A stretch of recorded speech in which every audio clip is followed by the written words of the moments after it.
ಅಖಾಡ big fight ವಿಶೇಷ ಮತ್ತೆ ಮುಂದುವರಿಸ್ತಾ ಇದ್ದೀನಿ. ರಂಗಸ್ವಾಮಿ ಅವರು, ಈಗ ನಿಮಗೆ ಪ್ರಾಬ್ಲಮ್ ಆಗ್ತಿರೋದು ಯಾರಿಂದ?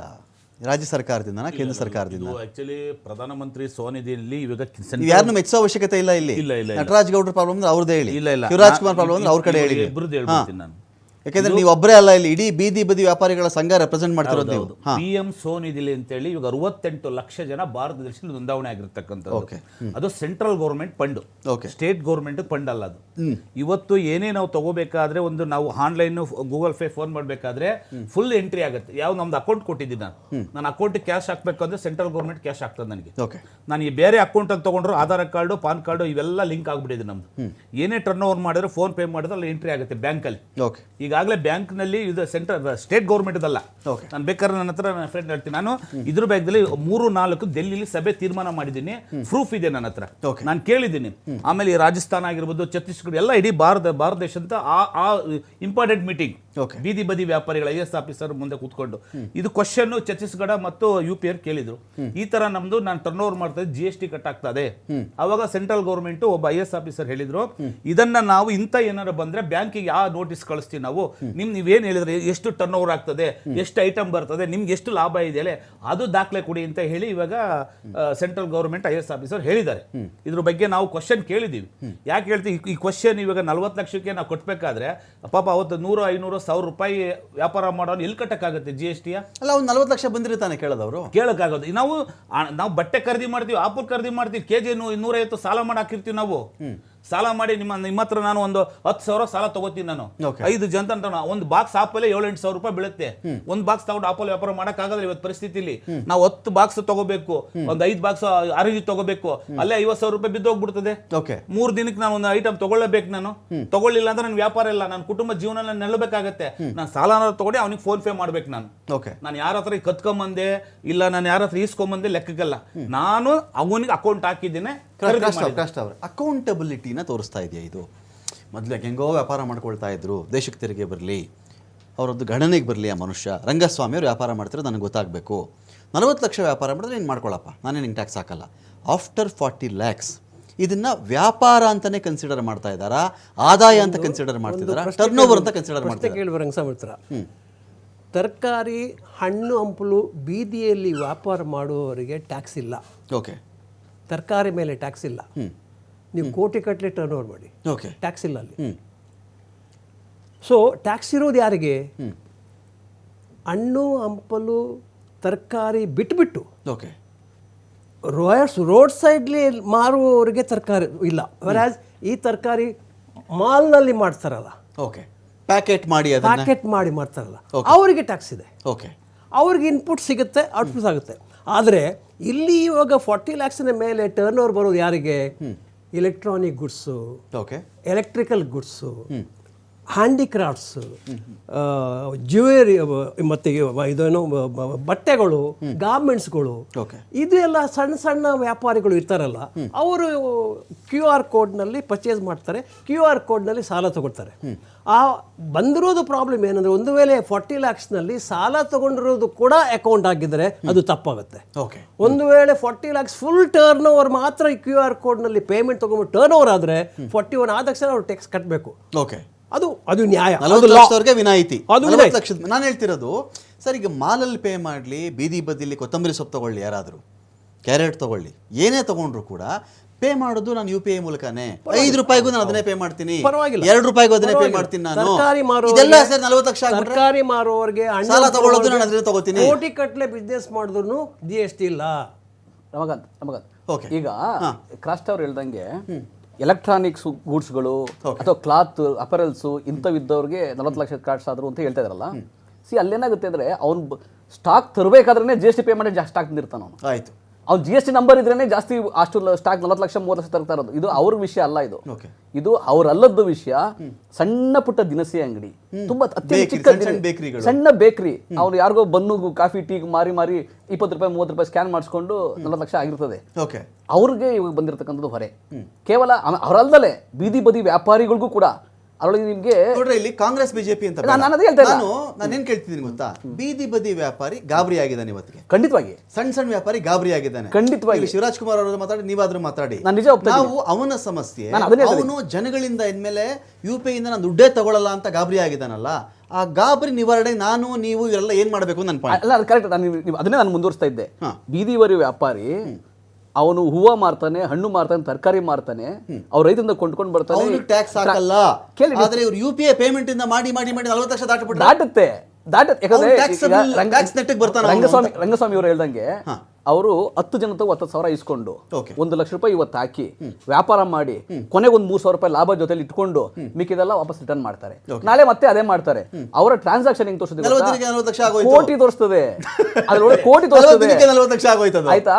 ಅವರು ಫುಟ್ಪಾತ್ ಮೇಲೆ ತಳ್ತಾರೋ, ಅವ್ರೊಬ್ಬರೇ ಇರ್ತಾರೋ, ಅವ್ರ ಜೊತೆ 3 ಜನ ಊರಿನ ಜನ ಕರ್ಕೊಂಡ್ಬಂದು ವ್ಯಾಪಾರ ಮಾಡ್ತಾರೋ, ಆ ಥರ ಎಲ್ಲ ಮಾಡ್ತಿರ್ತಾರೆ. ಅವರೆಲ್ಲರಿಗೂ ಅದನ್ನ ಹಂಚಿಕೆ ಮಾಡ್ತಾರೆ. ಆ ಥರ ಎಲ್ಲ ಇರ್ತದೆ. ಅದನ್ನ ನೀವು ಅದರೊಳಗೆ ಬ್ಯಾಂಕ್ ಟ್ರಾನ್ಸಾಕ್ಷನ್ ತೋರಿಸಲ್ಲ. ನೀನು ತರಕಾರಿಲಿ ಮಾರದ ಇದು ಏನ್ ಮಾಡೋದ 40 ಲಕ್ಷ ದಾಟಿದೆ, ಇದಕ್ಕೆ ಮಾಹಿತಿ ನಾನು RBI ಕೊಡಬೇಕು. RBI ನವರು ಇದು ನಾನು GSTಗೆ ಮತ್ತೆ ಇನ್ಕಮ್ ಟ್ಯಾಕ್ಸ್ನವ್ರಿಗೆ ಇದನ್ನ ಕೊಡಬೇಕು. ಅಷ್ಟೇ ಅವ್ರಿಗೆ ಮಾಹಿತಿ. 40 ಲಕ್ಷ ದಾಟಿದೆಯಾ ಅವ್ರಿಗೆ ಕೊಡಬೇಕು. ಅವರೊಳಗೆ ಇವ್ರೇನ್ ಮಾಡ್ತಾರೆ, ಇವ್ರು ನೋಟಿಸ್ಗಳು ಕೊಡೋಕೆ ಶುರು ಮಾಡ್ತಾರೆ. ಇದು 40 ಲಕ್ಷ ದಾಟಿದೆ, ನೀನು ಇದಕ್ಕೆ ಮಾಹಿತಿ ಕೊಡು. ಇಲ್ಲ ಹೌದು ತರಕಾರಿ ಹಣ್ಣು ಹಂಪಲಲ್ಲಿ ಸಂಪಾದನೆ ಮಾಡಿದೆ ಅಂತ ನೀವು ಪ್ರೂವ್ ಮಾಡಿದ್ರೆ ಅವ್ರು ಅದನ್ನ ಬಿಟ್ಬಿಡ್ತಾರೆ. ಆದ್ರೆ ಪ್ರೂವ್ ಮಾಡೋ ಹೊಣೆಗಾರಿಕೆ ಯಾರ ಮೇಲೆ ಇರ್ತದೆ? ಬೀದಿ ಬದಿ ವ್ಯಾಪಾರಿ ಮೇಲೆ ಇರ್ತದೆ. ಅವ್ನು ಅದ್ರ ಮೇಲೆ ಬರ್ಡನ್ ನ, ಆ ಪ್ರೆಷರ್ ನ, ಆ ಟಾರ್ಚರ್ ನ ತಗೊಳ್ಳೋ ಕೆಪಾಸಿಟಿ ಅವ್ನಿಗೆ ಇದೆಯಾ? ಶಿವರಾಜ್ ಕುಮಾರ್ ಅವರು, ಈಗ ನಾವು ನಟರಾಜ್ ಗೌಡ್ರು ಮಾತಾಡಿದ್ ಕೇಳಿದ್ರು, ಕೃಷ್ಣ ಅವ್ರು ಮಾತಾಡಿದ್ ಕೇಳಿದ್ರು. ಇಲ್ಲಿ ಯಾರ್ಯಾರು ತೆರಿಗೆ ವಿರೋಧಿಗಳಿಲ್ಲ, ತೆರಿಗೆ ವಂಚನೆ ಮಾಡೋ ಸರಿ ಅಂತ ಇಲ್ಲಿ ಯಾರು ಮಾತಾಡ್ತಾ ಇಲ್ಲ. ಬಟ್ ಇಲ್ಲಿ ಮೋಡ್ ಆಫ್ ಪೇಮೆಂಟ್ ಅನ್ನೋ ಒಂದು ವಿಚಾರದಲ್ಲಿ ಎಲ್ಲರೂ ಅದರಿಂದಾನೆ, ಫೋನ್ಪೇನೋ ಗೂಗಲ್ ಎಲ್ಲರೂ ಅದರಿಂದನೇ ತೊಗೊಳ್ಬೇಕಾದ್ರೆ ಸಾಲನೂ ಅದರಿಂದ ತೊಗೋತಾ ಇದ್ದಾರೆ. ಇದನ್ನು ಪ್ರೂವ್ ಮಾಡೋ ಹೊಣೆಗಾರಿಕೆಯನ್ನು ಒಬ್ಬ ಬಾಳೆಹಣ್ಣು ಮಾರೋನ ಮೇಲೆ, ಒಬ್ಬರು ಕುಂಬಳಕಾಯಿ ಮಾರೋನ ಮೇಲೆ, ತರಕಾರಿ ಮಾರೋನ ಮೇಲೆ ಹಾಕಿಬಿಟ್ರೆ ನಾವು, ಅವನು ಇರೋಬ್ಬರು ವ್ಯಾಪಾರ ಬಿಟ್ಬಿಟ್ಟು ಈ ನೋಟಿಸ್ ಬಂದಾಗ ಅವನ ಅಂಗಡಿಯಲ್ಲಿ ಕ್ಲೋಸ್ ಮಾಡಿಕೊಂಡು ಇದಕ್ಕೆ ಅಲಿಬೇಕಾ? ಅವನು SGSTಗೂ GST ಇವ್ರಿಗೂ ಅವ್ರ ಮುಂದೆ ಬಂದು ನಿಂತ್ಕೊಂಡು ಆ ವ್ಯಾಪಾರಿ ಒದ್ದಾಡಬೇಕಾ? ನಾನು ನನ್ನ ವೆರಿ ಫಸ್ಟ್ ಪಾಯಿಂಟ್ ಅಲ್ಲಿ ಕ್ಲಾರಿಫೈ ಮಾಡಿದೆ ಸರ್. ಇದು ರಾಜ್ಯ ಸರ್ಕಾರದ ವೈಫಲ್ಯ. ಇಡೀ ದೇಶದ ಯಾವುದೇ ರಾಜ್ಯದಲ್ಲಿ ಇಲ್ದಿರೋ ಸಮಸ್ಯೆ ಕರ್ನಾಟಕದಲ್ಲಿ ಯಾಕೆ ಶುರುವಾಗಿದೆ? ನೀವು ನೋಟಿಸ್ ಕೊಡೋದಕ್ಕಿಂತ ಮುಂಚೆ ಅಸೆಸ್ ಮಾಡಬೇಕಿತ್ತು. ಈ ನೋಟಿಸ್ ಅನ್ನ ಯಾವ್ದ್ರ ಮೇಲೆ ಕೊಟ್ಟಿದ್ದಾರೆ ಅಂದ್ರೆ, ಒಂದು ಅಸಂಪ್ಷನ್ ಮೇಲೆ ಕೊಟ್ಟಿದ್ದಾರೆ, ಇನ್ನೊಂದು ಪ್ರಿಸಂಪ್ಷನ್ ಮೇಲೆ ಕೊಟ್ಟಿದ್ದಾರೆ. ಇವ್ರು 40 ಲಕ್ಷ ದಾಟಿರ್ಬಹುದು ಅಂತ ರಾತ್ರೋರಾತ್ರಿ ಕರೆದು ನೋಟಿಸ್ ಕೊಟ್ಟಿದ್ದಾರೆ. ಜುಲೈ 11ನೇ ತಾರೀಕು ಇವರು ನೋಟಿಸ್ ಕೊಟ್ಟಿದ್ದಾರೆ ಕಮರ್ಷಿಯಲ್ ಟ್ಯಾಕ್ಸ್ ನವರು. ಅವ್ರಿಗೆ ಕ್ಲಾರಿಟಿ ಇರಬೇಕಿತ್ತು ಕರ್ನಾಟಕ ಸರ್ಕಾರಕ್ಕೆ. ಯಾಕೆಂದ್ರೆ ಈ ಸಮಸ್ಯೆ ಶುರುವಾಗಿರೋದು ಕರ್ನಾಟಕದಲ್ಲಿ ಸರ್. ಇದುವರೆಗೂ 10,30,000 ಜನ GST ರಿಜಿಸ್ಟರ್ಡ್ ಯೂಸರ್ಸ್ ಕರ್ನಾಟಕದಲ್ಲಿದ್ದಾರೆ. 14,000 ಜನಕ್ಕೆ ಇವರು ನೋಟಿಸ್ನ ಕೊಟ್ಟಿದ್ದಾರೆ. 14,000 ಜನಕ್ಕೆ ಕರ್ನಾಟಕದಲ್ಲಿ ನೋಟಿಸ್ ಕೊಟ್ಟಿದ್ದಾರೆ ಸರ್. ಇವ್ರ ಸರ್ಕಾರಕ್ಕೆ ಟಾರ್ಗೆಟ್ ಇದೆ. ನಮಗೂ ಗೊತ್ತು, ತಮಗೂ ಗೊತ್ತು, ಇಡೀ ದೇಶಕ್ಕೆ ಗೊತ್ತು. GST ಕಟ್ಟೋದ್ರಲ್ಲಿ ಕರ್ನಾಟಕ ರಾಜ್ಯ 3ನೇ ಸ್ಥಾನದಲ್ಲಿ, 4ನೇ ಸ್ಥಾನದಲ್ಲಿ, ಈಗ 2ನೇ ಸ್ಥಾನಕ್ಕೆ ಬಂದಿದೆ. ಈಗ 2ನೇ ಸ್ಥಾನದಲ್ಲಿ ಇದೆ. ನೆಕ್ಸ್ಟ್ ಮಹಾರಾಷ್ಟ್ರ 1,20,00,000 ಈ ಬಾರಿ ಹೇಗಾದ್ರೂ ಮಾಡಿ ನಾವು ಟಾರ್ಗೆಟ್ ರೀಚ್ ಮಾಡಬೇಕು ಅನ್ನೋದು ರಾಜ್ಯ ಸರ್ಕಾರದ ಇದೆ. ಬೇರೆ ಬೇರೆ ನಾವು ಒಂದಷ್ಟು ಗ್ಯಾರಂಟಿಗಳಿಗೆಲ್ಲ ಹಣ ಒದಗಿಸಬೇಕು. ಅತ್ಯಂತ ದಯನೀಯ 1 ಕೋಟಿ 120 ಕೋಟಿ ಯಾವ್ದು ಸರಿಯಾಗಿ ಹೇಳಿ ನನಗೆ? 1,20,000 ಕೋಟಿ ಟಾರ್ಗೆಟ್ ರೀಚ್ ಮಾಡಬೇಕು ಅಂತ. ಇವತ್ತು ಗ್ಯಾರಂಟಿಗಳಿಗೆ ಏನು ಸರ್ಕಾರ, ಕಾಂಗ್ರೆಸ್ ಸರ್ಕಾರದವ್ರು ಲೂಟಿ ಹೊಡಿತಾ ಇದ್ದಾರೋ ಆ ಎಲ್ಲದಕ್ಕೂ ಕೂಡ ಈ ಮೂಲಕ ಕಾಂಪೆನ್ಸೇಟ್ ಮಾಡಬೇಕಾದಂತ ದರಿದ್ರ ಸ್ಥಿತಿಗೆ ರಾಜ್ಯ ಸರ್ಕಾರ ಬಂದಿದೆ ಸರ್. ಆ ನಿಟ್ಟಿನಲ್ಲಿ ರಾತ್ರೋರಾತ್ರಿ ಇವರು ನೋಟಿಸ್ ನಿಮಿಷ ಈಗ ಎಲ್ಲ ನೋಟಿಸ್ ಇದೆಯಲ್ಲ ಸರ್, 14,000 ಜನ ನೋಟಿಸ್ ಬಂದಿದೆ. ಎಲ್ಲ ನೋಟಿಸನ್ನು ಈಗ ಕಾಂಗ್ರೆಸ್ ಸರ್ಕಾರ ವಾಪಸ್ ತೆಗೆದುಕೊಂಡು ಬಿಟ್ರೆ ಸರಿ ಇರುತ್ತಾ ಅದು ಸರ್? ವೆಯ್ಟ್ ಕಾಂಗ್ರೆಸ್ ಸರ್ಕಾರ ತಪ್ಪು ಮಾಡ್ತಿದೆ ಅಲ್ವಾ? 14,000 ವ್ಯಾಪಾರಿಗಳು ನೋಟಿಸ್ ಕೊಟ್ಟಿದಾರಲ್ಲ, ಅಷ್ಟನ್ನು ಈ ಕ್ಷಣದಿಂದ ಜಾರಿಗೆ ಬರುವಂತೆ ಬೀದಿ ಬದಿ ವ್ಯಾಪಾರಿಗಳು ನೋಟಿಸ್ ವಾಪಸ್ ತೆಗೆದುಕೊಂಡು ಬಿಟ್ರೆ ಅದು ಸರಿಯಾದ ಕ್ರಮವೇ? ಸರಿಯಾದ ಕ್ರಮ ಅಲ್ಲ ಸರ್. ಆದ್ರೆ ಮಾಡಿದ್ರೆ ಲೂಟಿಕೋರರು ಅಂತೀರಿ, ಮಾಡಿದ್ರೆ ಸರಿಯಾದ ಕ್ರಮ ಅಲ್ಲ ಅಂತೀರಿ. ಸರಿಯಾದ ನೀತಿಯನ್ನ ಅವ್ರು ಅನುಸರಿಸ್ತಾ ಇಲ್ಲ ಅಂತ ಹೇಳ್ತಾ ಇರೋದು ಸರ್. ರಾತ್ರೋರಾತ್ರಿ ಯಾವ ಆಧಾರದ ಮೇಲೆ ಇವ್ರು ನೋಟಿಸ್ ಕೊಟ್ಟಿದ್ದಾರೆ ಸರ್? ರಾತ್ರೋರಾತ್ರಿ ಆಧಾರ ಏನ್ರಿ ಗೌಡ್ರಿ? ಆಧಾರ ಏನು ಸರ್?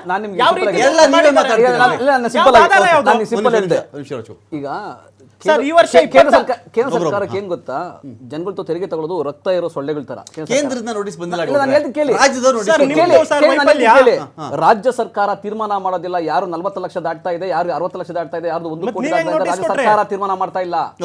ಕೇಂದ್ರ ಸರ್ಕಾರ, ಕೇಂದ್ರ ಇಲಾಖೆಗಳಿಂದ ಬಂದಿರತಕ್ಕಂತ ಮಾಹಿತಿ ಆಧಾರದ ಮೇಲೆ, ಡೇಟಾಗಳ ಮೇಲೆ ಯಾವ ರಾಜ್ಯಕ್ಕೆ ಬಂದಿರೋ ಪ್ರಾಬ್ಲಮ್ ಕರ್ನಾಟಕಕ್ಕೆ ಹೆಂಗ್ ಬಂತು ಅಂತ ಇಡೀ ದೇಶಕ್ಕೆ ಕೊಟ್ಟಿದ್ದಾರೆ ಅವರು. ಇಡೀ ದೇಶಕ್ಕೆ ಡೇಟಾವನ್ನ ಹಂಚಿಕೆ ಮಾಡಿ RBI ಮುಖಾಂತರ based on data commercial tax ನವರು ಇಲ್ಲಿ ಕೆಲಸಕ್ಕೆ ಇಳಿದಿದ್ದಾರೆ. ಕೇಳಿ, RBI ಏನ್ ಮಾಡಿದೆ ಅಂದ್ರೆ ಡೇಟಾವನ್ನ ಇನ್ಕಮ್ ಟ್ಯಾಕ್ಸ್ ಮತ್ತೆ GST ಡಿಪಾರ್ಟ್ಮೆಂಟ್ ಒಂದು ಕೊಟ್ಟಿದೆ. ಕ್ವಶನ್ ನಟರಾಜ್ ಗೌಡ್ರು, ನಿಮ್ಮ ಕಾಂಗ್ರೆಸ್ ಸರ್ಕಾರ ನೋಡಪ್ಪ ಏನ್ ಆಧಾರದ ಮೇಲೆ ಈ ಮನುಷ್ಯನ ವ್ಯಾಪಾರ 40 ಲಕ್ಷ ದಾಟಿದೆ ಅಂತ ನೀನು ಹೆಂಗ್ ಕನ್ಸಿಡರ್ ಮಾಡಿದೆ? ನೀನು ಸರ್ವಿಸ್ ಪ್ರೊವೈಡರ್ಗಳಿಂದ, ಫೋನ್ ಪೇ ಇಂದ, ಗೂಗಲ್ ಪೇ ಇಂದಾನೋ ಅವರಿಂದ ಪಡೆದಿರ್ತಕ್ಕಂಥ ನಿನ್ನ ಮಾಹಿತಿ ಎಷ್ಟು ವಿಶ್ವಾಸಾರ್ಹ, ಎಷ್ಟು ಕ್ರೆಡಿಬಲ್ ಇನ್ಫಾರ್ಮೇಶನ್ ನೀನು ಕೊಟ್ಟಿದ್ಯಾ ಅಂತ ಹೇಳಿ ಒಂದು ಪತ್ರ ಬರ್ತಾರ ನೀವು? ಇಲ್ಲ, ನಾವು ಪತ್ರ ಬರ್ದಿಲ್ಲ. ಯಾಕೆ ಬರ್ದಿಲ್ಲ ನೀವು? ಕೇಳಿ, ಪತ್ರ ಬರ್ದಿಲ್ಲ. ಇಲ್ಲಿ ಯಾರು ಬರಿಬೇಕಾದ್ರೆ? ವ್ಯವಸ್ಥೆ ಕೇಳಿ, ವ್ಯವಸ್ಥೆ ಯಾವ ರೀತಿ ಇದೆ ಗೊತ್ತಾ? ನಾನು ನಿಮ್ಗೆ ಹೇಳಿದೆ, ಕೇಂದ್ರ ಸರ್ಕಾರದ RBI ಮುಖಾಂತರ GST ಮತ್ತೆ ಇನ್ಕಮ್ ಟ್ಯಾಕ್ಸ್ ಡಿಪಾರ್ಟ್ಮೆಂಟ್ಗೆ ಹೋಗಿರೋ ಮಾಹಿತಿ ಮುಖಾಂತರ GST ಅವರು ರಾಜ್ಯದಲ್ಲಿ ಇದರಲ್ಲ ಕಮರ್ಷಿಯಲ್ ಟ್ಯಾಕ್ಸ್ ಇವ್ರು ಹೇಳ್ತಾ ಇದ್ದಾರೆ, ಕಮರ್ಷಿಯಲ್ ಟ್ಯಾಕ್ಸ್ ಬಿಟ್ಟು ಕೂಡ GST ಏನು ಇಂಪ್ಲಿಮೆಂಟ್ ಆಗ್ತದೆ ಇಲ್ಲಿಂದ ಕೇಂದ್ರ ಸರ್ಕಾರ ವಲಯ ಮಾಡ್ಕೊಂಡಿದೆ. ಈ GST ವಲಯ ಮಾಡ್ಕೊಂಡಿದೆ, ಝೋನ್ ಮಾಡ್ಕೊಂಡಿದೆ. ಆ ವಲಯದ ಮುಖಾಂತರ ಇದು ಆಗ್ತಾ ಇದ್ರು ಏನೋ ನೋಟಿಸ್ ಹೋಗ್ತಾ ಇರೋದು. ರಾಜ್ಯ ಸರ್ಕಾರ ಬೇಕಾದ್ರೆ ಇಂಟರ್ವ್ಯೂನ್ ಮಾಡ್ಬೋದು. ಇಂಟರ್ವ್ಯೂನ್ ಮಾಡಿ ನೀವು ಯಾರನ್ನೂ ಕೂಡ ಯಾರಿಗೂ ಯಾವ ಬೀದಿ ಬದಿ ವ್ಯಾಪಾರಿಗಳಿಗಾಗ್ಲಿ ಸಣ್ಣ ಪುಟ್ಟ ತಡೆದಿರೋದಂತಲ್ಲ. ಈಗ ಮಾಹಿತಿ ಏನ್ ಗೊತ್ತಾ, ಮಾಹಿತಿನ ಕೂಲಂಕುಷವಾಗಿ ಪರಿಶೀಲನೆ ಮಾಡಬೇಕು. ನಮಗೂ ಮಾಹಿತಿ ಏನ್ ಬಂದಿರತಕ್ಕಂಥದ್ದು, ಬೀದಿ ಬದಿ ವ್ಯಾಪಾರಿಗಳಿಗೂ ತೊಂದರೆ ಆಗ್ತಾ ಇದೆ, ರೈತರಿಗೂ ತೊಂದರೆ ಆಗ್ತಾ ಇದೆ, ಮತ್ತೆ ಕೆಲವು ಸಣ್ಣ ಪುಟ್ಟ ವರ್ತಕರಿಗೆ, ಅದು ಚಿಕ್ಕದ ಅಂಗಡಿ ಇಟ್ಕೊಂಡಿರ್ಬೋದು, ಯಾರು ಕೋಟ್ಯಾಂತರ ರೂಪಾಯಿ ಇಲ್ಲ, ಅವ್ರಿಗೆಲ್ಲ ಜೀವನದ ಭದ್ರತೆ ಇಲ್ಲ. ಟ್ಯಾಕ್ಸ್ ತಗೊಳ್ಳೋದು ಮಾತ್ರ ಗೊತ್ತು ಕೇಂದ್ರ ಸರ್ಕಾರಕ್ಕೆ, ರಕ್ತ ಇರೋ ತರ ಮಾತ್ರ ಗೊತ್ತು. ಜನಗಳಿಗೆ ಯಾರಿಗೂ ಭದ್ರತೆಯನ್ನ ತೆರಿಗೆ ಕೊಡೋವನಿಗೆ ಯಾವ ಭದ್ರತೆ ಕೊಡುವಂತ ಹೊಣೆಗಾರಿಕೆ ಕೇಂದ್ರ ಸರ್ಕಾರಕ್ಕೆ ಇಲ್ಲ, ರಾಜ್ಯ ಸರ್ಕಾರಕ್ಕೆ ಹೊಣೆಗಾರಿಕೆ ಇದೆ. ರಾಜ್ಯ ಸರ್ಕಾರ ಇದನ್ನು ಕೂಲಂಕುಷವಾಗಿ ಪರಿಶೀಲನೆ ಮಾಡುತ್ತೆ. ಮತ್ತೆ ಗೃಹ ಇಲಾಖೆಯಿಂದ ಮತ್ತೆ ಚೀಫ್ ಮಿನಿಸ್ಟರ್ ಆಫೀಸಿಂದ ಯಾರ್ಯಾರು ಅಧಿಕಾರಿಗಳು ಪರಿಶೀಲನೆ ಮಾಡೋದು. ಈಗ ಒಂದು ನಾನು ಹೇಳ್ತೀನಿ, ಇದು ವ್ಯವಸ್ಥೆ ಹೆಂಗಿದೆ ಅಂದ್ರೆ, ಇದು ರಾಜ್ಯ ಸರ್ಕಾರ ಮುಖ್ಯಮಂತ್ರಿಗಳ ಕಚೇರಿನಲ್ಲೋ ಯಾವುದೋ ಇಲಾಖೆಯಲ್ಲಿ ತೀರ್ಮಾನ ಆಗಿಲ್ಲ. ಇದು ಆರ್ಥಿಕ ಇಲಾಖೆಯಲ್ಲಿ ತೀರ್ಮಾನ ಆಗಿಲ್ಲ. ಇದು ತೀರ್ಮಾನ ಆಗುವಂತದ್ದು ಕೇವಲ ಕೇಂದ್ರ ಸರ್ಕಾರದ GST ಇಲಾಖೆಯಲ್ಲಿ ಮಾತ್ರ ಹೊರತು ಬೇರೆ ಎಲ್ಲೂ ತೀರ್ಮಾನ ಮಾಡಕ್ ಸಾಧ್ಯ ಆಗಲ್ಲ. ಅದು ಆ ಪರಿಧಿಗೆ ಬರೋದಿಲ್ಲ. ಆದ್ರೆ